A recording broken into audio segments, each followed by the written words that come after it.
హైదరాబాద్ లో జరగబోయే మనీ మంత్ర money manifestation classes కి ఇప్పుడే కాల్ చేసి రిజిస్టర్ అవ్వండి.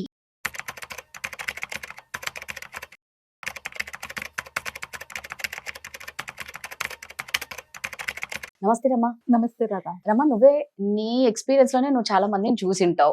అంటే ఒక గోల్ ప్లానింగ్ అనేది ఉంటుంది. నేను ఇలా పిల్లవాడికి ఎడ్యుకేషన్ కోసం అని ఇంత అమౌంట్, తర్వాత పెళ్లికి పెద్ద అయిన తర్వాత ఒక ఇల్లు లేకపోతే సొంత ఇంటి కోసము, లేదు అంటే రిటైర్మెంట్. సో ఇలా ఒక ప్లానింగ్ ఏదో ఒక దానికి పెట్టుకుంటారు. అలాంటప్పుడు అనిపిస్తుంది నిజంగా అడ్వైజర్లు అవసరమా? ఎందుకు ఆల్రెడీ మేము ప్లాన్ చేసుకున్నాం, ఒక్కసారి మేము పెట్టేసుకున్న తర్వాత ఇంకా అది అలాగే మూవ్ అవుతూనే ఉంటది కదా. అలాంటప్పుడు అడ్వైజర్ అవసరమా నీలాంటి వాళ్ళు? సో అందరు ఇదే అనుకుంటారు రాధా, నువ్వే కాదు. ఇప్పుడు ఫస్ట్ టైం నా దగ్గరకు వచ్చి గోల్ ప్లానింగ్ అంతా చేసిన తర్వాత మీకు ఇంత కావాలి, మీకు ఇంత అవసరం, దీని తర్వాత ఇది అని నేను చెప్పిన తర్వాత ఇంకా నాకు మీతో పనే ఉంది, మీరు ఆల్రెడీ నాకు అంతా చెప్పేశారు కదా అనుకుంటారు. But goal planning is a beginning of a journey. ఇది చాలా మంది రియలైజ్ అవ్వరు. అంటే నాకు ఎంత కావాలో నాకు తెలుసు, దానికోసం నేను ఎంత ఇన్వెస్ట్ చేయాలో నేను చేసేసుకున్నాను, ఇంకా నాకు మీతో పని ఏంటి, అనవసరంగా మీకు కమిషన్స్ వస్తాయి, మీకు ఇవి వస్తాయి అని అనుకుంటారు. కానీ but that is just the beginning. ఇప్పుడు ఎగ్జాంపుల్ చెప్తాను, నేను ఎక్సెల్లో రాసినట్టు ఇప్పుడు చైల్డ్ ఎడ్యుకేషన్కి ఒక 50 లక్షలు కావాలి, 10 ఏళ్ల తర్వాత కావాలి, దానికి ఇప్పుడు ఇంత ఎస్ఐపి చేసుకోండి.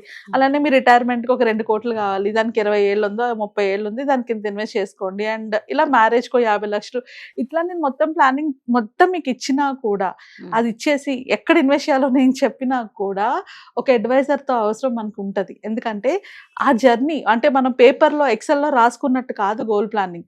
గోల్ ప్లానింగ్లో బేసిక్లీ యాజ్ అడ్వైజర్ మేము ఏం చేస్తాము, మేము ఈ 10 years పాటు ఎస్యూమ్ చేసుకుంటాం మీకు 12% రిటర్న్స్ వస్తాయి మ్యూచువల్ ఫండ్లోని, వచ్చినప్పుడు దానికి ఇంత ఎస్ఐపి పెట్టుకోవాలి, ఇంత లంసమ్ పెట్టుకోవాలి, ఇంత స్టెప్అప్ చేసుకోవాలి, మేము ఎస్యూమ్ చేసుకొని తీసుకుంటాం. కానీ రియల్ లైఫ్లో మ్యూచువల్ ఫండ్స్ ఎలా ఉంటాయా? ఈ సంవత్సరం పెరుగుతుంది, వచ్చే సంవత్సరం పడుతుంది, ఆ సంవత్సరం ఇంకా పడవచ్చు, తర్వాత ఇంకా పెరగచ్చు. ఒక జస్ట్ ఎగ్జాంపుల్ తీసుకుంటున్నా, 2022లోని 20% రేట్ ఆఫ్ రిటర్న్ వచ్చింది. 2023లోకి వచ్చేటప్పటికి అది 16%గా అయిపోయింది. 2024కి వచ్చేటప్పటికి అది 13%కి, అండ్ 25కి వచ్చేటప్పటికి నెగిటివ్లో ఉంది, -8%, -9% ఉంది. ఇప్పుడు నేను యావరేజ్ తీసుకున్నాను అనుకో వీటన్నిటికీ, అప్పుడు ఈ 4 yearsకి నాకు ఎంత రేట్ ఆఫ్ రిటర్న్ వచ్చినట్టు? 9% వచ్చినట్టు, 9.5 వచ్చినట్టు. సో ఇక్కడ జనాలు ఏమవుతారంటే, అరే నేను ఇంత ఇన్వెస్ట్ చేశాను, వచ్చినప్పుడు అంటే 20% వచ్చినప్పుడు అబ్బా సూపర్గా వస్తుందని అనుకుంటాం, తర్వాత 16 అన్నా కూడా ఇట్స్ స్టిల్ గుడ్, ఓకే అనుకుంటాం. ఈ సిచ్యువేషన్లో 8%కి వెళ్ళిపోయింది కదా, -8%కి వెళ్ళగానే నీ ఓవరాల్ పోర్ట్ఫోలియో 4 yearsకి వచ్చిన రిటర్న్ తగ్గిపోయింది కదా, 9.5%కి వచ్చింది. అప్పుడు వాళ్ళు వచ్చి చేంజ్ ఏంటంటే, ఫస్ట్ చేంజ్ నాకు దీనికన్నా ఎఫ్డీ బెటర్ కదా, వచ్చిన దాంట్లో మళ్ళీ ట్యాక్స్ పోగా నాకేం మిగులుతుంది, ఓన్లీ 8%, 9% ఇది కంటిన్యూ చేయాలా. ఇంకొక సంవత్సరం అది నెగిటివ్లో ఉందనుకో, 70 to 80% పీపుల్ దాన్ని విత్డ్రా చేసేస్తారు.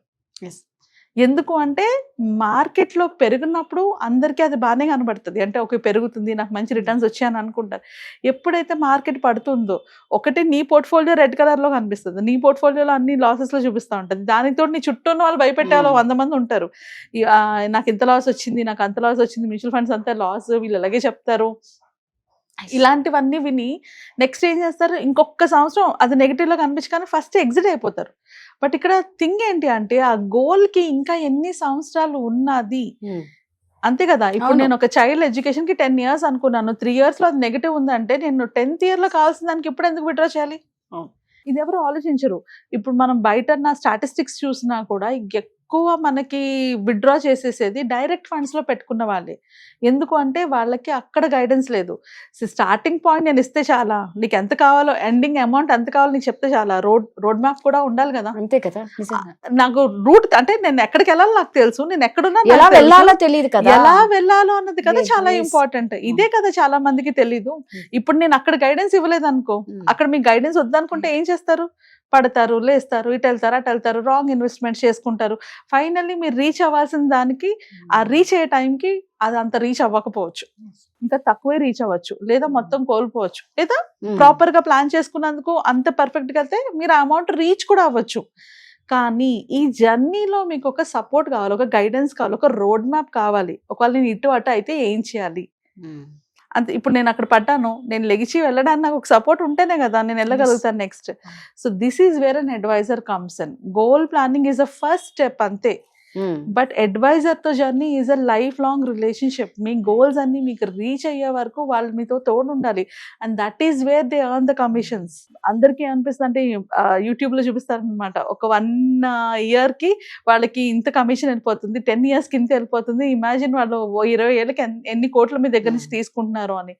బట్ ఈ ఇన్ని ఇయర్స్ వాళ్ళు మీతో ఉండి వాళ్ళు మీకు ఇచ్చే సపోర్ట్ వల్ల మీరు ఎన్ని కోట్లు మిగుల్చుకుంటున్నారో ఆర్ ఎంత నష్టపోకుండా ఉంటున్నారు అన్నది కదా చాలా ఇంపార్టెంట్.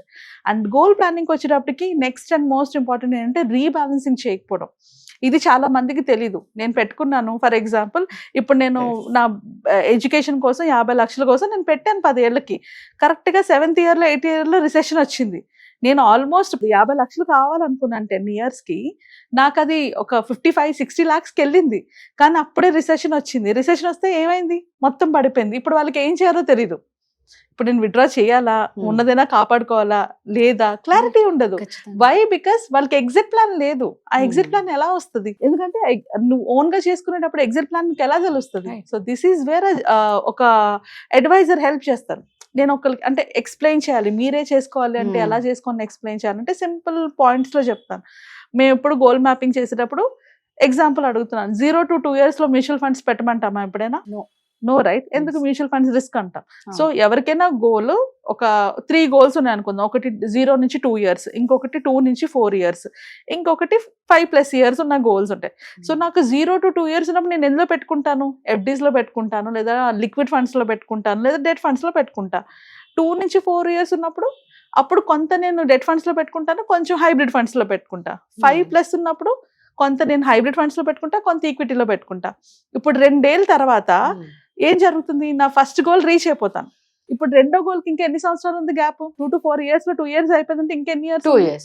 ఇంకో 2 years ఉంది. అంటే ఇప్పుడు నాకు 2 years ఉంది. సో నేను ఇప్పుడు నేను అది ఈక్విటీ ఫండ్ లో పెట్టుకుంటే లాస్ అవుతానా లేదా? ఖచ్చితంగా లాస్. సో ఆ 2 years టైంలో నేను మళ్ళీ దాన్ని కొంత మూవ్ చేసుకోవాలి డెట్ ఫండ్స్ లోకి.